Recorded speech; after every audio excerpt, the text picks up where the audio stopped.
जोङो दा सराइबिल थानायाव दंजोबो पाब्लिकफ्रा घेराव खालामदों जों दहाय बिनि न'खौहाय जोङो सिज खालामहैदों नालाय आइसिआ अर्डार होनाय बायदि ओमफ्राय दा आइसिनो बियो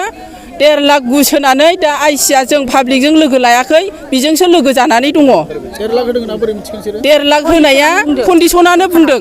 एजेन्टआनो बुंदों आंनिफ्राय 1.5 लाख जादों बियो होननानैहाय आइसिआ दा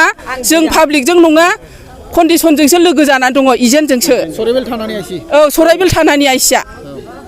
खोथाया बियो फाल्थायजोब्बाय आइसिनि नामा मा नाम मिथिगौ नामा आइसिनि नामखौ मिथिया जोङो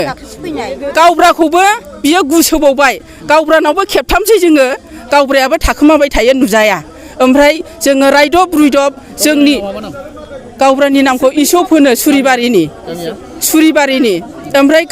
गावब्राखौ जोङो बुंबाय नोङो हायाबा हाया लिरनानै हरदो ओमफ्राय जोङो मैया लायदों आरो सरकारा बन्द खालामना होबायबा सरकारनिसिम नोंथांमोना मा खावलायनो सानो जोंनो नांगौ थाखाखौ सरकारखौ मा खावलायनो सानो जेनेबा सरकारा जोंनो अननानै होनांगौ अफिसखौ खुलिनानै जोंनो नांगौ नोंथांमोना मा खालामनानै फैसाखौ दोनहरोमोन जोङो सोरबा दखान होयो सोरबा सि दायो सोरबा टट' सालायो आंनि फिसाया टट' सालायनानैसो दोनहरदों खस्थ' खालामनानैसो अनेक खस्थ' खालायनानै पाब्लिकआ दोनहरदों जोङो रेकारिं दोनदोंमोन आरो कन्डिसन नार्जारिनाव जोङो दा सराइबिल थानायाव फैदों बियो जोङो सोरबा 200 दोनदों सोरबा 300 दोनदों सोरबा 1000 दोनदों दिनाव बिराद मानसि दोनदों ओमफ्राय बियो मिसुत जानायखौबो होआखै ओमफ्राय अफिसा बन्द जाबाय होननानै बियो होआखै ओमफ्राय सरकारा सिल मारिबाय होननानै बियो थगायबाय थायो ओमफ्राय जों दाख्लै आइसिनाव फैबाय आइसिआ बुंबाय लेंहरनानै सेबबाय जोंनो फैग्रोदों ओमफ्राय आइसिआ लेंहरनानै सेबबाय बियो मोनसेबो अरिजिनाल लेखा देखायनो हायाखै ओमफ्राय बिनि गासिबो जा दं नोंसोरो सिज खालायनो हागोन होननानै अर्डार होबाय ओमफ्राय जोङो दिनै 9टा औ आइसिआ अर्डार हरदों दाख्लैनो सुनिबाराव औ समबाराव हरदों जों सुनिबाराव सोंफैदों ओमफ्राय दहाय जोङो 9टा टाइमाव जोङो रायजो राजायै जोङो बिनि न'खौ सिज खालामबाय ओमफ्राय दा बुंबाय आंनो लादोंमोन साबिया ओमफ्राय आंखौनो खिथाफैबाय ओमफ्राय आंनि बोरायनाव आइसिआ मामा हरबाय फन हरबाय साबिया गोख्रै लाबो होननानै ओमफ्राय ओंखाम उखैबाय दै गांबाय आंनि बिसि फिसाया बिदि खालामहैदों होननानै बुंबाय आरो ओमफ्राय जोङो फन खालामलायनानै दा गुरलाब फैबाय जोंनो सरकार बन्द खालायदों ना मेनेजार कन्डि एजेन्टफोर बन्द खालायदों जोङो मिथिया जोंनो थाखाखौ जोंनो नांगौ जे मानसिनि आखायाव होदों बे मानसिनि आखाइनिफ्राय जोंनो थाखाखौ नांगौ बेसेबां खरि होदों नामा नोंसोरो सोरबा 50 दोनदों सोरबा 100 सोरबा 1000 दोनदों दिनावनो दा हाजार बे मानसिया जेबो नङा सराइबिल एरिया औ बेनावनो बेसेबां थाखासो जादों बायदि बेनाव खररसो थाखायानो कन्डिसन नास्रायबिलनि औ बिनि न'आ सुरिबारियावबो दं नास्रायबिलावबो दं ओमफ्राय बेहा जेरावबो हा दङ आइसिआ दा मा खोथा होदों आइसिनाव जोङो जबाब बिदों थाखाखौ माला होयो जोंनो थाखाखौ नांगौ दा दिनै थाखा गेराव खालामनायनि मेन जाहोना मा जोंनो थाखा नांगौ औ जुदि थाखाखौ मोनाब्ला मा खालामगोन जोंनो जेरैबाबो नांगौ जों खस्थ' खालामनानै दोननाय सोरबा सि दानाय सोरबा दखान होनाय जोंनो हा हु फानजोबनानैब्लाबो बियो होनांगौ बेनाव खरर थाखा दङ जों उसुंसे जों मिथिजोबगौ थाखा खांनाया बन्द जाबाय होननानै माब्ला बुङामोन बिनि उनावबो आरो खांबावदों डिसेम्बर 30 थारिखआव ओमफ्राय बिनि उनावबो बियो खांदों सिल होनानैबाबो बियो थाखाखौ खांदों दे बाबु बन्द खालामथ' बुंफिनो नामा हेल' सार जोङो रायलायदों बे कन्डिसननि कालेक्सन खालायनायनि माबायै जेनेबा बियो दिने सानफ्रामबो सोरनावबा 100 सोरनावबा 50 थाखा सोरनावबा बेबायदिनो 300 थाखा सोरनावबा 500 बेबायदि खाङो नोंथाङा मा खालामनानै फैसाखौ बे दोनहरोमोन दखान जोङो सि दानानै आङो दोनहरो आं दिनै बुरै मानसि आंनि फिसाया गोबां बेमारि जाब्लाबो आङो दोनदों बे फैसाखौ मानो होनबा आंहा फिसौ मावरियाफोर दङ आरो आंनि फिसा हौवानिबो दङ बिदि आङो थांखि लानानै आं जुदि 38,000 थाखा मोनोबा बोसोराव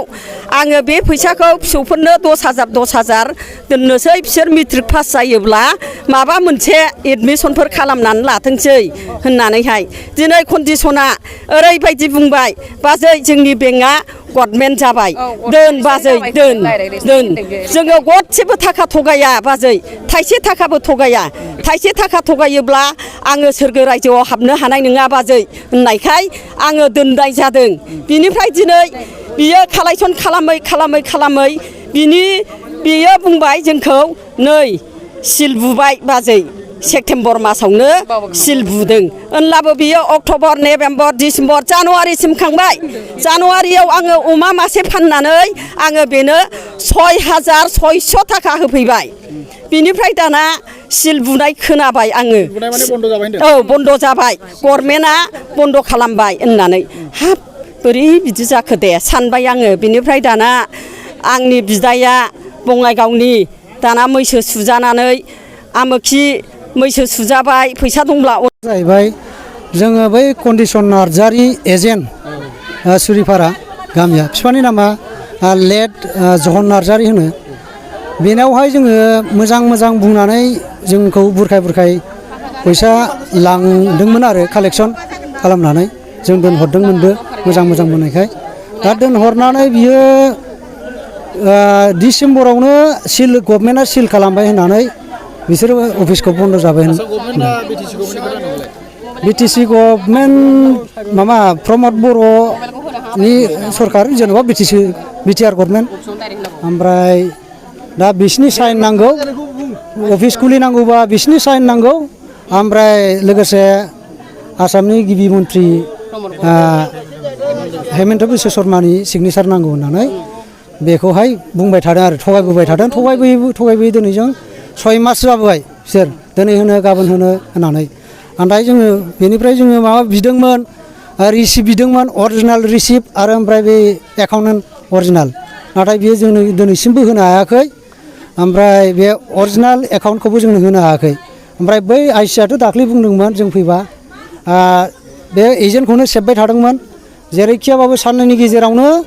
बे रिसिप्टखौ नोङो दिरुननानै होनांगौ होन्दोंमोन एजेन्टखौ नाथाय दिरुननो हायाखै ओमफ्राय बे साननैनि गेजेरावनो आइसिआ बेनिफ्राय 1.5 लाख थाखा लानानै दा एजेन्टजों लोगो जाबाय लोगो जानानै गासिबो प्रमान दंजोबो बेवहाय गासिबो ओरैहाय नुनाय मेरला दं प्रमान एकदम स्वयंखा बियो हा प्रमाना आइसिनो फैनानै होफैनाय बे होफैनाय बेलायावबो जोंनिफ्राय मेरला मानसिफोर दंखायोमोन बाहाय औ गावनो निस्सय गावनि खुगाजोंनो बुंनानै लानाय बियो आरो नोंसोरलाय मा औ एजेन्टआनो बुंदों औ थानानि आइसिआ सराइबिल थानानि आइसिआ 1.5 लाख आंनिफ्राय लाखाबाय नोंसोर मा खालामनो हानो गोसो जायोब्ला आं थानाखौ बायनो हायो आरो गोसो जायोब्ला इउनिट आनसलिकखौ आङो थांफुनो हानाय बायदि आंनि आखाइजों थांफुनो हानाय बायदिबो आं खालामनो हायो थाखाजों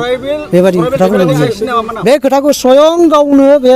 कन्डिसन नार्जारि एजेन्टआ बे खोथाखौ बुंदों बयबो साखि दं बहाय मेला दं आइसिनि नामखौथ' जोङो दिनैसिम मोनथिनाय जायाखै गोदानसो दा बियो एक्सनखौनो लायाखै जोंनिखौ सिगां लादोंमोन ओमफ्राय फैसा मोनजानायनि 1.5 लाख जाखांनायनि उनाव जोंनिजों एसे उल्था जादों आइसिआथ' बुंगासिनो दं एजेन्टजों लोगो जानानै दा जोंथ' एजेन्टनि आइसिआ बै समावहाय बुंदोंमोन जोंखौहाय जेसेबांखिनि बिनि हा दं सम्पति गारि मटर जेसेबांनाखि दं न' बां बेखौ सिज खालामनानै थानायाव दोनफै बे खोथाखौ बुंदोंमोन आइसिआ सराइबिल थानानि आइसिआ दा जोङो मानसियाथ' खारखोमानाय थायो गारियाबो दस्रायाव दोनखोमाहैजोब्बाय सानफा एफा बिदिनो लाङै दोनखोमाहैजोब्बाय रेकर्डिं दोनग्राफ्राथ' मथा मथि 1500नि एबाब दं गासै सोरनाबा बिदिनो 100-150 सोरनाबा 50 सोरनाबा 20-30 सोरनाबा 1000 सोरनाबा 2000सिम दङ जोंथ' अनेक जों आंनि बेक्तिगतखौ आं बुंगोन जेनेबा आङो बास स्टेन्डआव दखान होयो सराइबिलाव बास स्टेन्डआव दखान होयोमोन आं बेखौनो आङो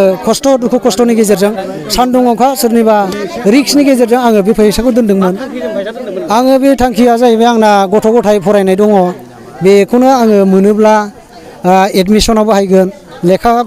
फरायनायाव बाहायगोन बा गाननाय जोमनाय ड्रेस दिनैसिम आं मोजां होनो हायाखै दखान खालामाबाबो फिसा फिसौ जोङो दखान खालामनानै दोनदों सोरबाया बिदिनो ना गुरनानैबाबो दोनदों सोरबाया फाथो फाननानै दोनदों सोरबाया सि दानानैबाबो दोनदों जोबथारनायाव मा लुबैयो जोंथ' जोबथारनायाव जोङो जेरैखियाबाबो बे एजेन्टनिफ्रायनो जोङो फैसाखौ मोनथारनांगौ जेरैखियाबाबो मोननांगौ एकदम अरिजिनेल पासबुकजों लोगोसे जों फैसा आरो बियो आइसिआ जे होनदों आइसिआ जे 1.5 लाख थाखा लादों बिनि सायाव नोंसोर मा एक्सन लानो लुबैयो बेनि सायावथ' बियो सासपेन्ड जानांगौ आइसिखौ सासपेन्ड खालामनांगौ संगे संगे सोरनाव खावलायनो हास्थायो नोंथांमोना बेखौ आङो बिटिआर सरखारावनो खावलायगोन मानो होनबा बिटिआर सरखारखौनो बिसोरो फानलायनानै बा माबा मोनसे खालामनानै बुंबाय थादों नालाय दा बिटिआर सरखारानो थाखा जानानै बे जिनिसखौ खामानिखौ दासिमबो मावनानै होआखै लेट खालामनानै दोनदों बे खोथाखौ बुंबाय थादों आरो